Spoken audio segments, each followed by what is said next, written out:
Satnam, welcome. It's good to be here with you all. Day number 1 of our new 40-day challenge. And so those of you who are longtime Life Force Academy friends, welcome. Thanks for being here again. I'm very grateful for you. And those of you who are new and joining us for the first time, welcome. Very grateful to have you here. I think you're going to find it an extraordinary experience. Personally, I'm very much looking forward to this one. This is the meditation we'll be doing, and as you know by now, there's really kind of 3 pillars to this 40-day challenge. Our meditation we're going to be doing each day, the live broadcasts like this that we're going to be doing each week, and then the class series. The class series for this 40-day challenge is called Dharma, Your Life's Path. And each week we're going to be releasing a new class in that series. There's a total of 6 classes. They're classes I've taught very recently, specifically for this 40-day challenge. And between our broadcasts each week and the class we release each week, that's how really we keep we really go deep and keep our momentum strong and stay connected, because the mind has to be trained. It's not just... I was talking last night in one of the classes for the series. It's going to be in the latter part of your series. It's not that just like one day all of a sudden you become content, that the mind has to be trained into contentment. It has to be we currently are operating with some sort of neurological patterns, and some of those are useful to us, and some of those are not useful to us. And so in order to actually live in a fashion that we wish to live in, that produces more consistent joy in our lives, more consistent contentment in our lives, and more consistent love in our lives, we have to somehow develop neurological grooves that will then produce those results in a consistent way. Otherwise, we remain vulnerable to the energies of depression or anxiety and insecurity and fear and anger, jealousy and envy. Those types of things are able to consistently express themselves in our life, through our psyche. And so Kundalini Yoga is a human science. It's not for any one type of person. It's not for any one type of religion. It's not for any one type of anything. It's for human beings who have breath, who have a mind and a body. That's it. And at its essence, it's very simple. The techniques sometimes can get a little complicated, but it's not necessary. In the Thunderbolt of Shiva meditation that you'll be doing each day, at first it can be a little difficult to kind of wrap your mind around and really get it. But that will come after, a couple weeks of practicing it.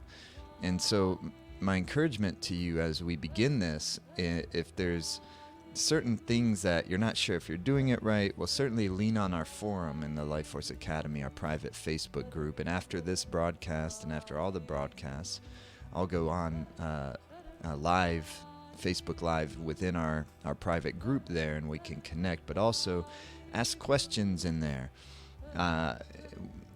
Lean on the whole community for support whenever you need to. You'll find that it's an amazing community full of amazing people with huge hearts and great wisdom to share as well. However, so it's like, I'm not sure if I'm doing the visualization right. I'm not sure if I'm doing, just ask and know that none of it's that big of a deal. If you're not doing something just right, nothing bad's going to happen. This is all good, This is just about creating more love in our lives, making the mind crystal clear, so the energy of what you really are starts to shine forth with greater strength and greater brightness and greater magnetism, and all good things do flow from that. And so this is just about human beings working to become happier, healthier, clearer, deeper sense of purpose, greater connectivity to real and genuine love and compassion. And that's where we find bliss, is the path of cultivating real compassion. And so even when we begin a practice, which we're about to do, we always bring that into our heart and into our mind, is that we're not only doing this work for us and working on ourselves, but we're working on arousing and cultivating the deeper heart of compassion.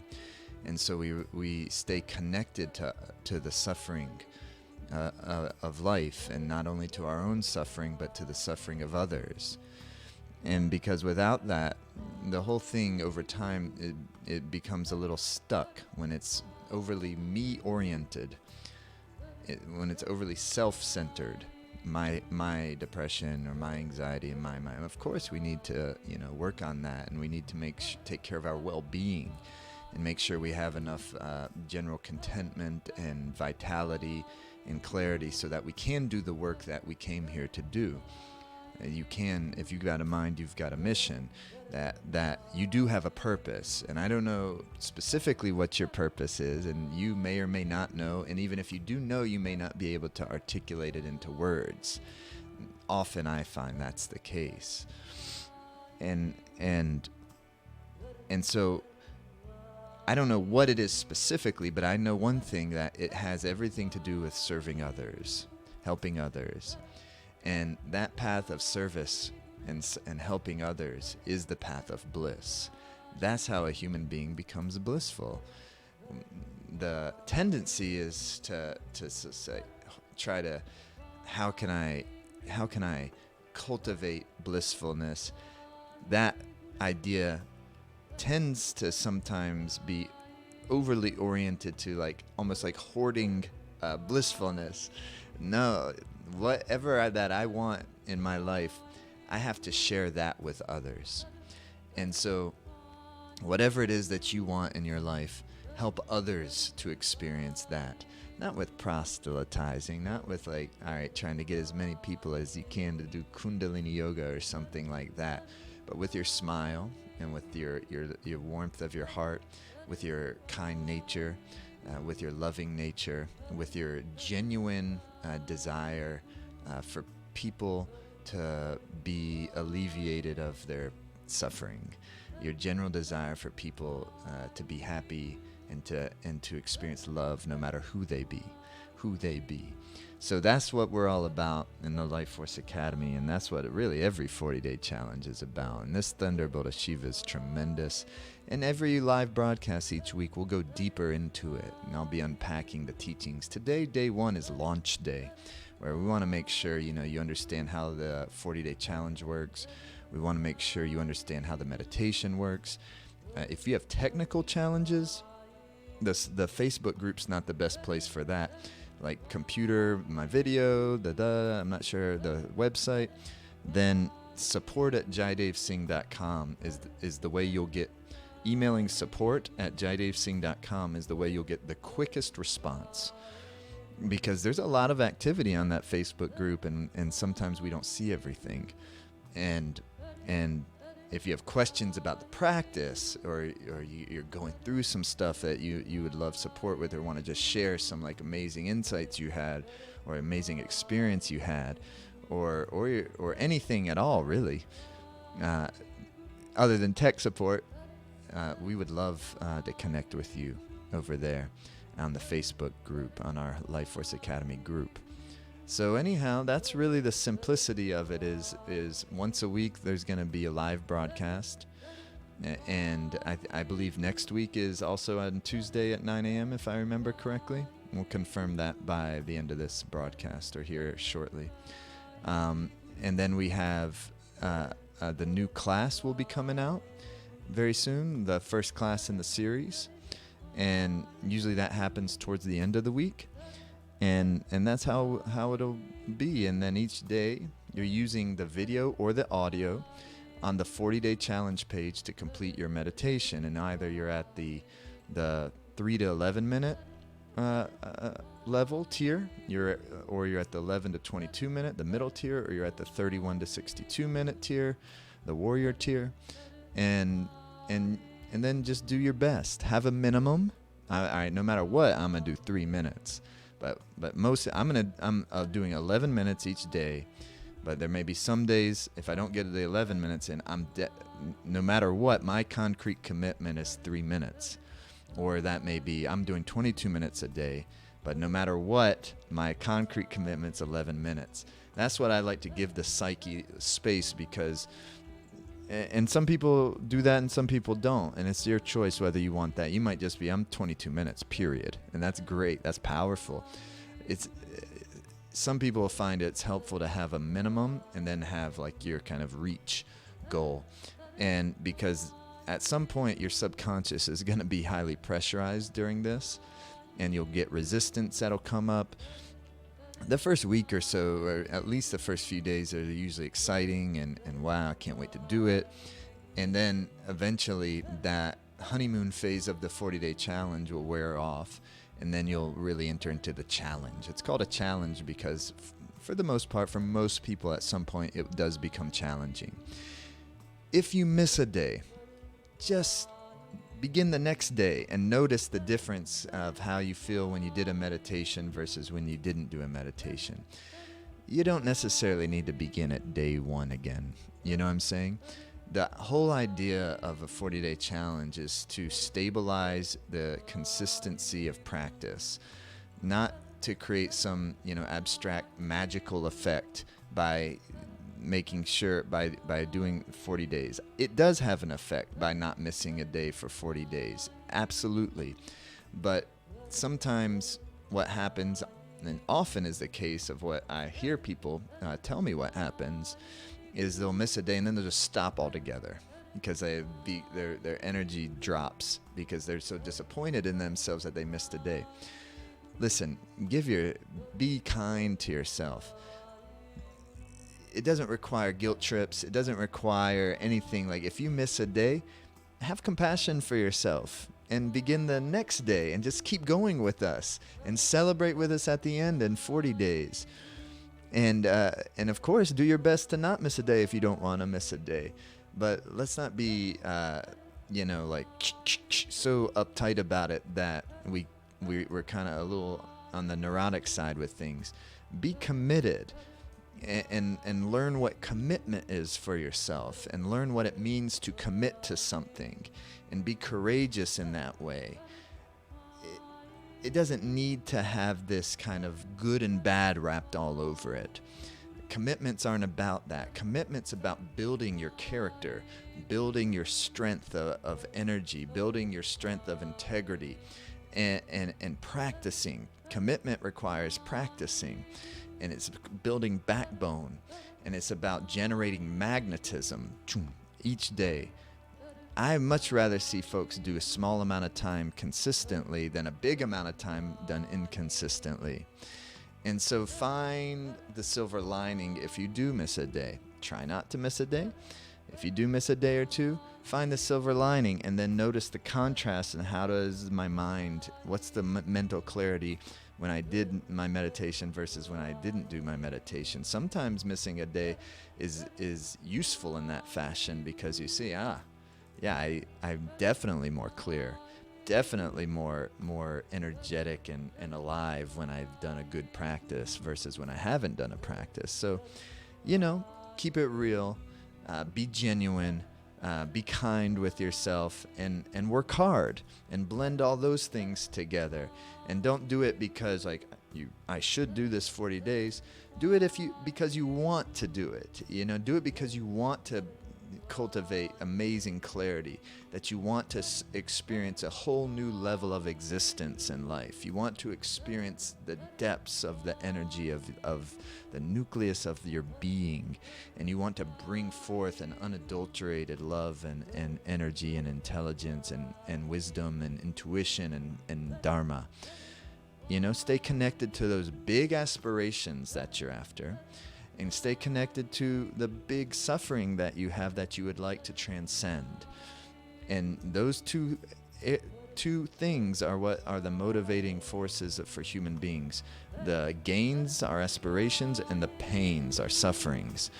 And so if you stay connected to the bigger reasons of why you're doing this, you're more likely to be consistent for a 40-day experience. The 40-day challenge is to generate the habit of meditation practice to where it becomes like taking a shower. You would never consider like not taking a shower regularly in your life, because the benefits of taking a shower far exceed the convenience of not having to take a shower.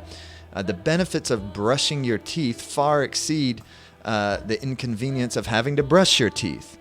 And so it's the same with meditation practice. The benefits of a yoga and meditation practice far exceed the inconvenience or perceived inconvenience of having to do a yoga and meditation practice, because eventually it's not an inconvenience, it's a love affair. To have a successful relationship takes good work. It doesn't matter how deeply you love that other person. That other person has emotions, that other person has needs, that other person has things they need to process. And if you're in a relationship with them, it requires sacrifice and it takes work.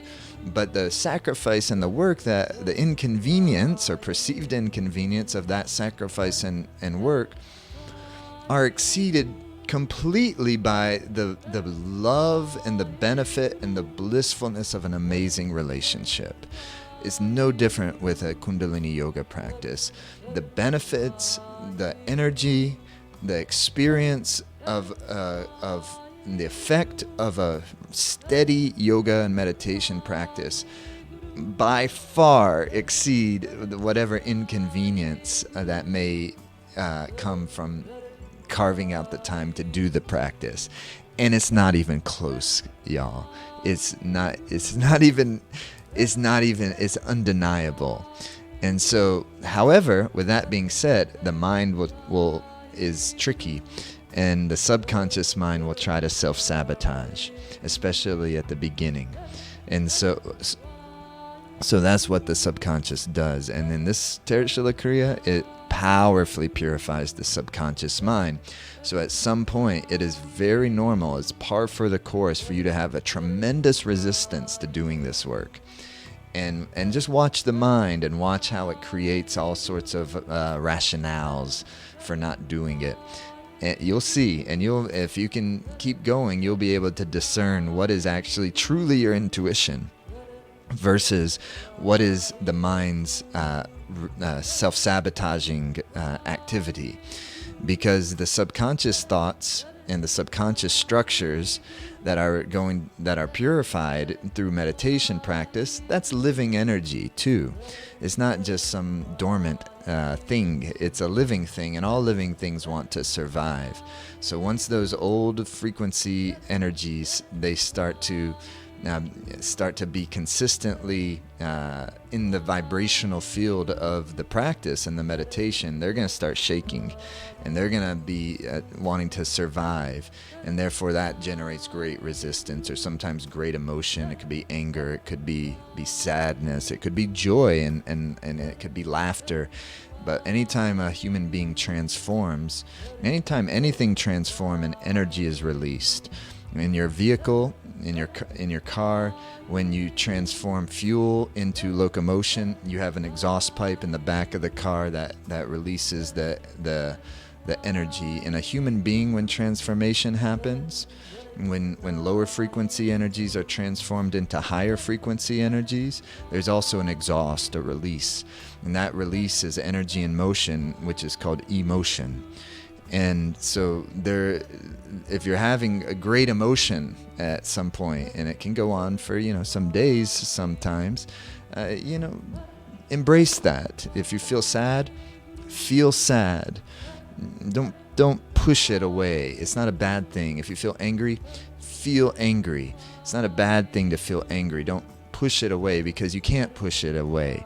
You only can push it deeper into the subconscious. Then it'll smack with more energy later. And so all things must pass. And even our difficult energies and difficult emotions, trying times, these too shall pass. And so keep that mantra on your side as you continue through this 40-day meditation. This too shall pass. You're feeling amazing. This too shall pass. You're feeling very lousy. This too shall pass. The more you emotionally grip to feeling great, the pleasurable times when they arrive, to that extent, you will be emotionally gripped by the painful times when they arrive. So the pleasurable times, this too shall pass, that mantra allow you to enjoy those times. The painful times, this too shall pass, that mantra will allow you to extract the wisdom teaching in that. That's what pain is good for. It teaches you. It purifies you. It carves out your real identity and your true nature. So let us tune in together, and we're going to do some great energizing Kundalini yoga exercises, and then we're going to do our meditation, and we're going to say, yes, we've done day one, and that's what it is. So please come into prayer pose, and inhale deep. Exhale, lift through your chest, release through the shoulders. And draw your gaze into the third eye between your two eyebrows.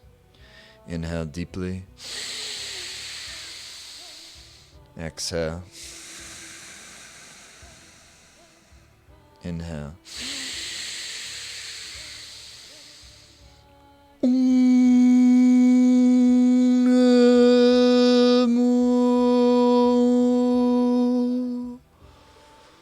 Gurudev Namo. Om Namo.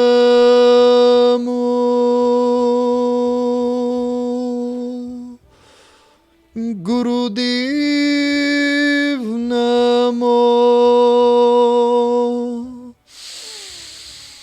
Om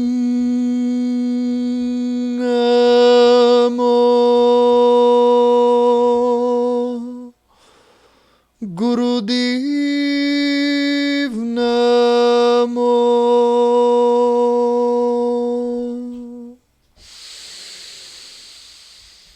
Adangure Name, Jugadangure Name, Satangure Name, Sri Gurudev Name. Adangure Name, Jugadangure Name, Satangure Name, Sri Gurudev Name.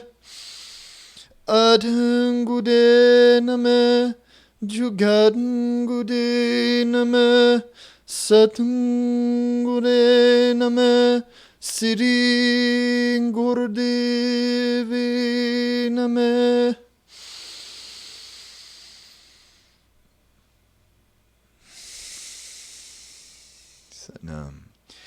Okay, please come onto your hands and knees. We're going to get warming up the spine, and we'll start with the cat-cow. So you're inhaling, the head is coming up, and you're exhaling, the head is coming down, and nice, smooth, rhythmic motion.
up another minute. Deep breathing through the nose, eyes are closed.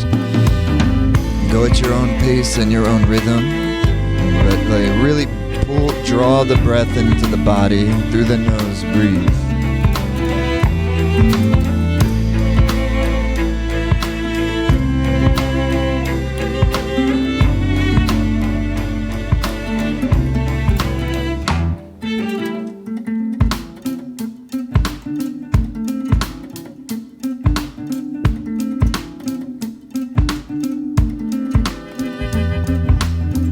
Almost there, keep up. Will stay hungry as they watch their food become the wealth of another, become the wealth of another. Inhale deeply. Cleverest studies will Third eye still gaze. return when we meet there, and we return. Exhale, head is down, push the breath out. Where is the purity? Good. And make your way back to easy pose. In the labyrinth of falsehood. And you're gonna bring your hands to your ankle shins. Where is the purity? And you're gonna begin spinal Where is the flexes. purity? In the labyrinth of falsehood. Inhale through the nose, exhale back. Where is the purity? Where is the purity? In the labyrinth of falsehood. Where is the purity? Where is the purity? In the labyrinth of falsehood.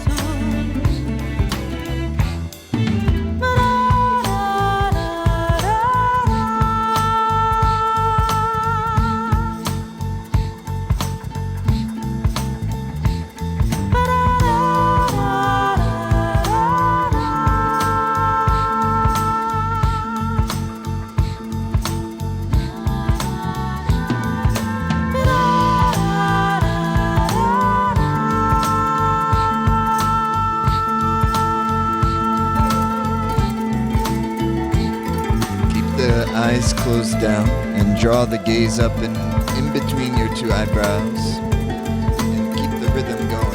Sit, sit. Where is the purity? Where is the purity? In the labyrinth of falsehood. Where is the purity?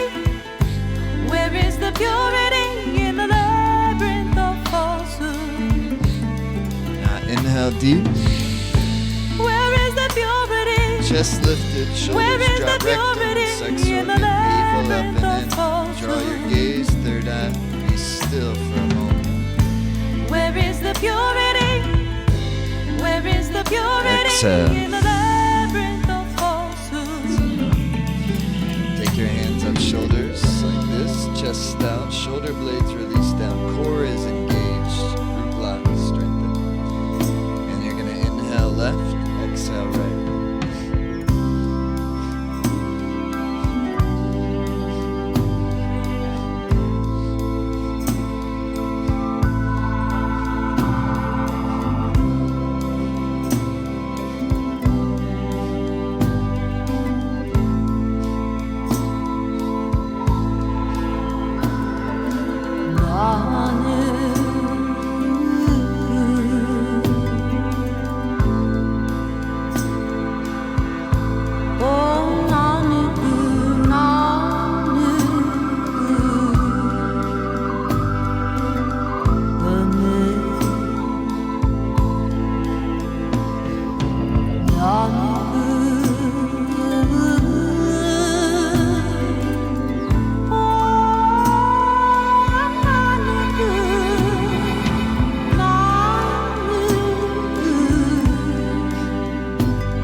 For the breathing, keep up, please.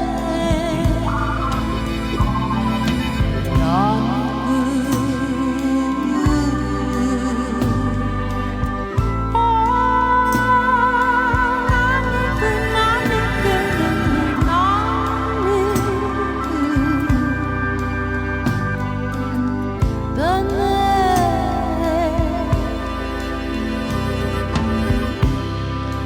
center, inhale deepest. Now draw your gaze, third eye. Lift up through the rectum, sex organ, navel, light. Heart wide open, under tongue, roof of the mouth, press. Inhale a bit deeper, and then suspend the breath, go stillness.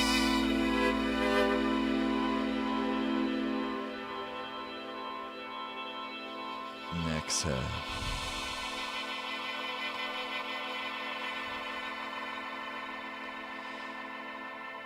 So in every one of these exercises, it's a constant practice of cultivating content, of bringing the mind in its space of neutrality.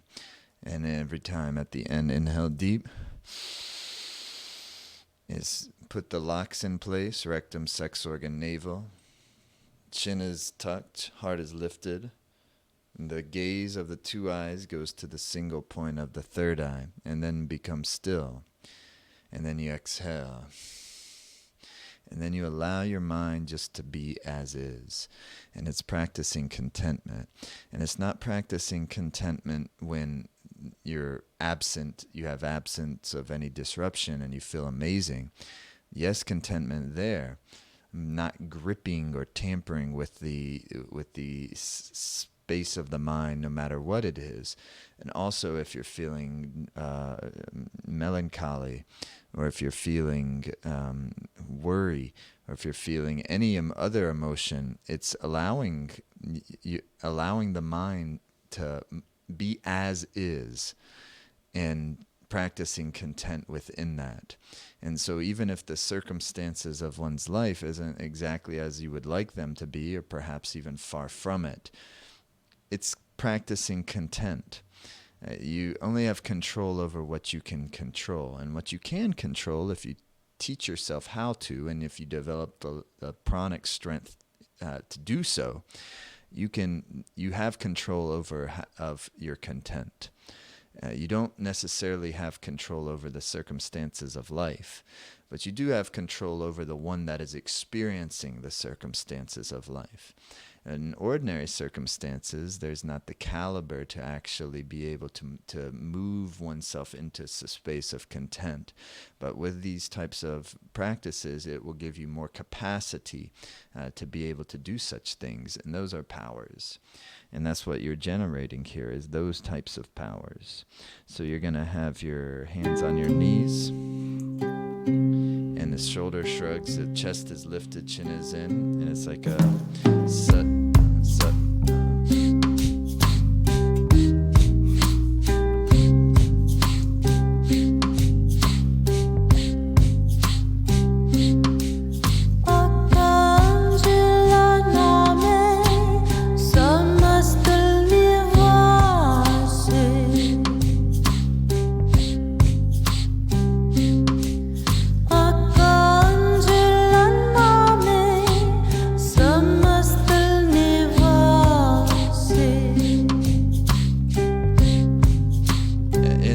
Exhaling, release. Every exhale, just allow the shoulders to release down the back. And every exhale, release the upper body tension, shoulders, neck, upper back.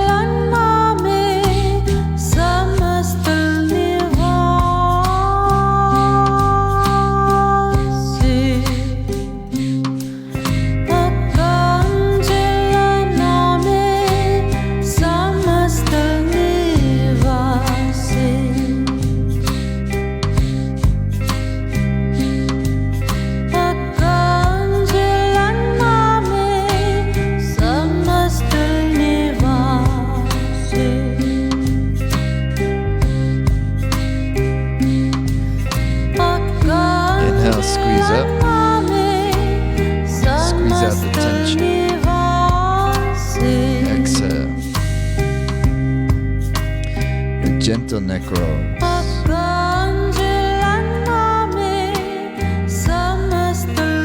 jaw relaxed, tongue relaxed, heart stays lifted.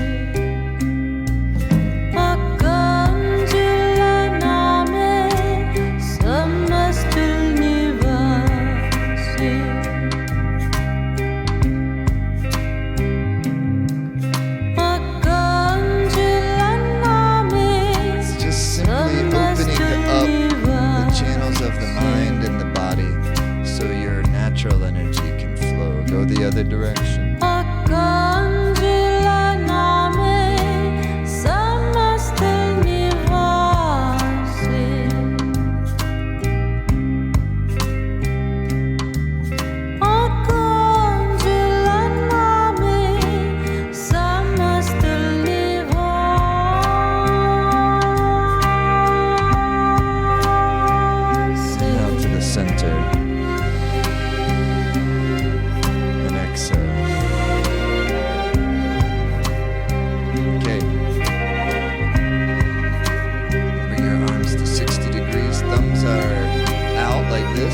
Are tucked in like that.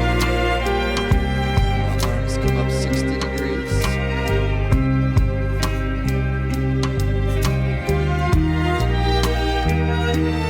Inhale. Breath of fire.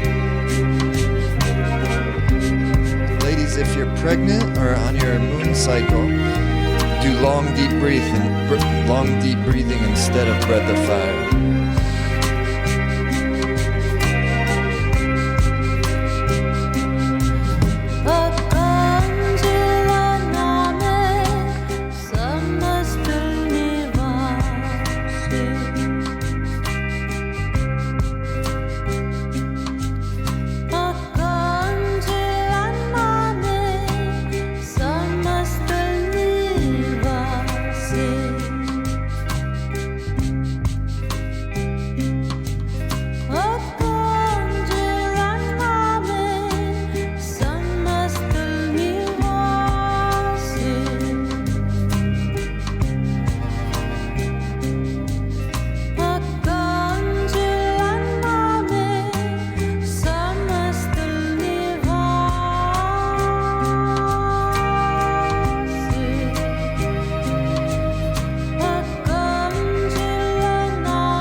Thumb tips touching, fingers open wide, stretch up, stretch up, stretch, exhale.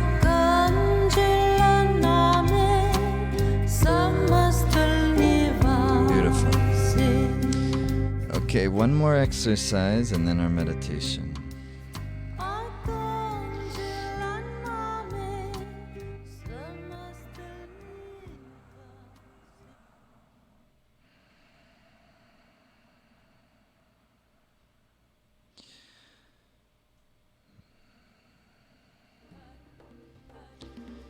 So what you're going to be doing is a O-shaped mouth, and the inhale is through the O-shaped mouth and the exhale is through the O-shaped mouth.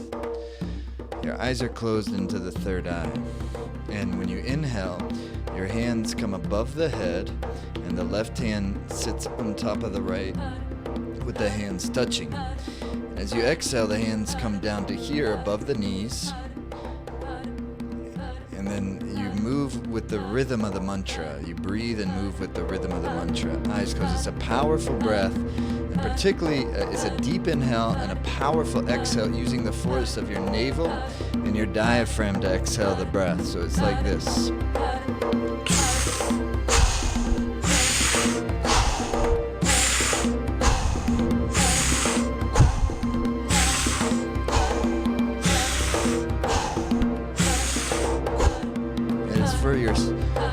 It's for your radiance.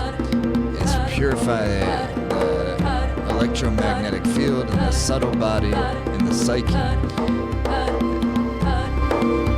It's a powerful, powerful meditation exercise. And keep going.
At a certain point, it'll become difficult for you. At that point, deepen the breath. Keep going. You'll hit a threshold. And if you keep going, then it'll cause your psyche and your body to tap a deeper reservoir of energy that will lift the life force up through the chakras, that will cause your electromagnetic field to brighten and expand and strengthen. And you'll experience that as your own clarity, as your own vitality, as a vibrational energy that will permeate every cell of your body. Stay with it.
Inhale deep, interlock your hands above the head, stretch up,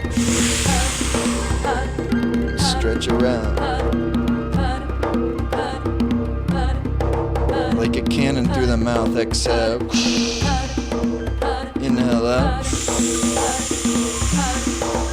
stretch up, release your shoulders down the back, lift the root lock, touch the knuckles to the ceiling, stretch around. Exhale. One more, inhale. Stretch up. Stretch around. Exhale. Relax.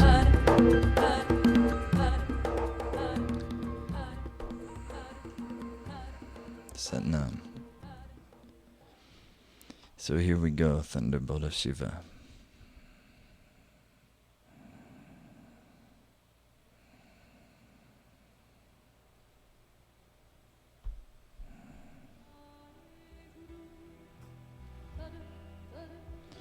So you're going to take the posture. And if you have questions about this meditation, please do make sure to watch the instructional video on how to do the meditation, which is on the 40-day challenge page in the Life Force Academy. And still, if there's further questions, connect with us on the forum, the Facebook group. So your right hand is on top of the left. The fingers come to a single point. You're going to be inhaling with the navel in, inhaling, breath suspended. So the hands single point, thumbs stretched out. And then you bring your hands up like 10 to 15 degrees from the parallel. So it's like that. So that's the parallel. Then it's like that. Like that. Eyes are closed. Not up at the third eye in this meditation, but just looking straight ahead, back of the eyelids. And you're going to inhale deep and suspend the breath and pull your navel in. First is the physical mechanics, including the breath. Next is the mantra, and third is the visualization. So start with the physical mechanics. Add the mantra, and then after that add the visualization. So the breath is suspended, navel's in, then you exhale, the lightning shoots from the fingertips. Breath is held out all the way. Push all the breath out, and keep the breath out, and the navel pulls up and in, rectum, sex organ up and in. And then you'll inhale deep. And navel is in, heart open, shoulders relaxed. And you're vibrating the mantra mentally with the recording. Wow. You're mentally chanting along. And as you mentally chant along, there's lightning, blue, white electricity energy that's circulating around the hands. The hands are glowing with this blue, white light. And then you exhale through the nose.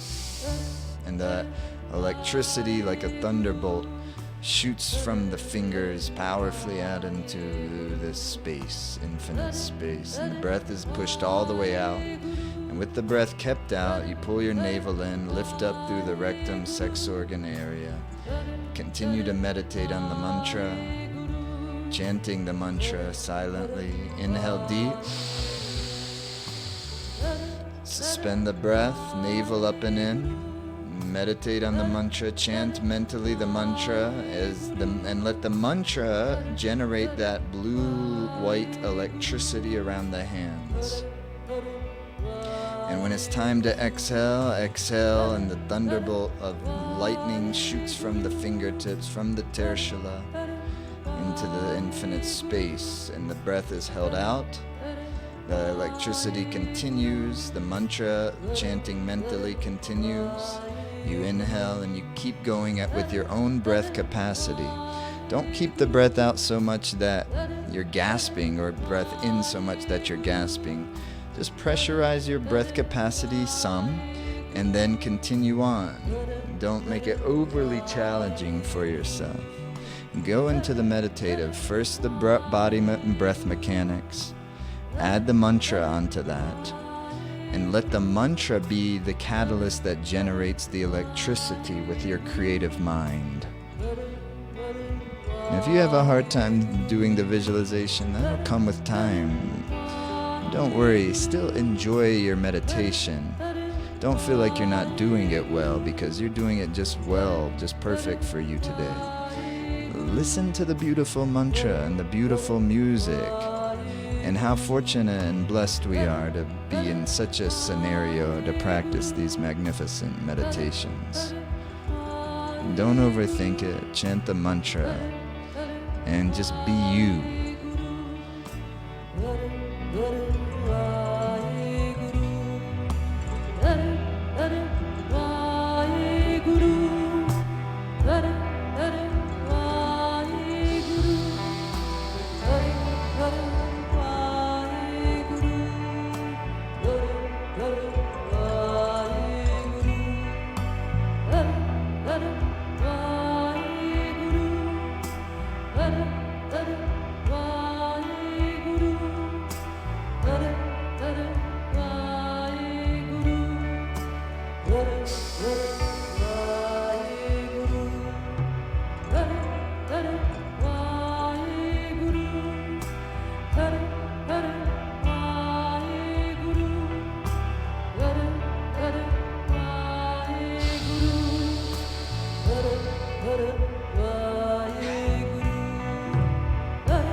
When the mind wanders and you notice it eventually, just bring yourself back to the mantra and to the visualization.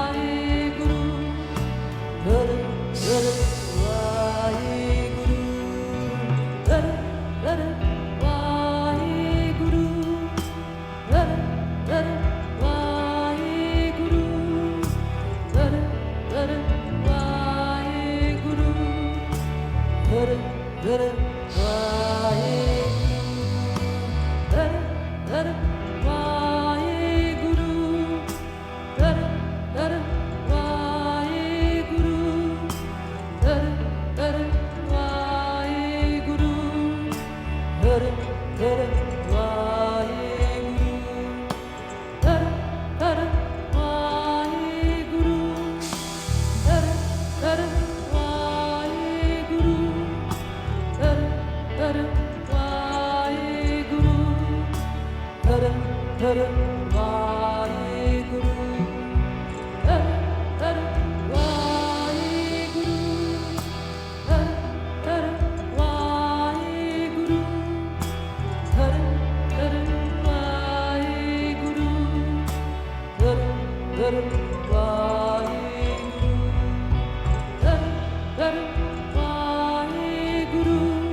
Don't just listen to the mantra.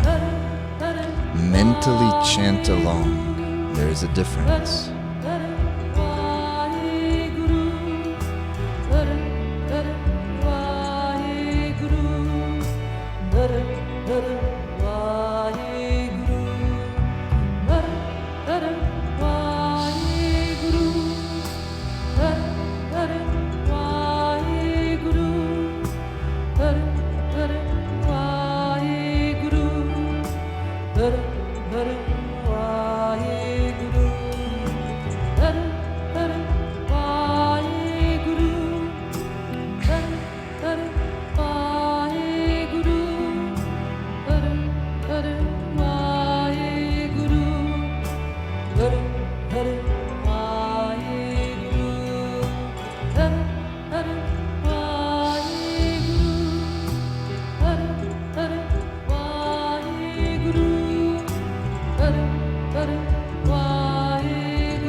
Inhale deeply.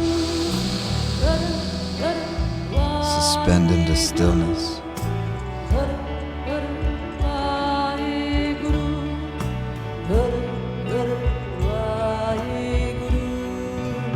And relax.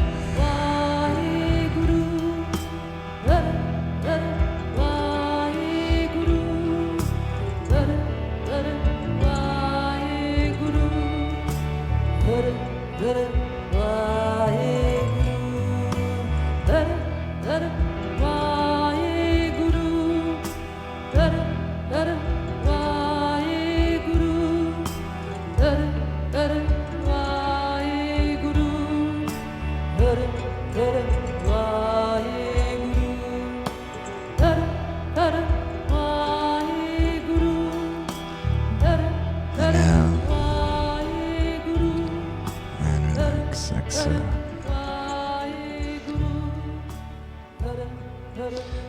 So that was 22 minutes, and it can, as you're meditating and silently chanting that mantra with that posture and those breath and that visualization, even just chanting the mantra for that amount of time per day is going to change the neurological groove in a substantive way. It's very, very effective. Okay, Sat Nam. So after, we're going to chant Sat Nam to seal our practice together. Congratulations. You've completed day 1 of the 40-day challenge, and as well as the first live broadcast. And after we chant Sat Nam to seal our practice, I'm going to head over to our group and would love to connect with you over there. Take your hands into prayer pose. Offer a prayer into the space for yourself, for your family, for your friends, for your enemies, for all beings everywhere.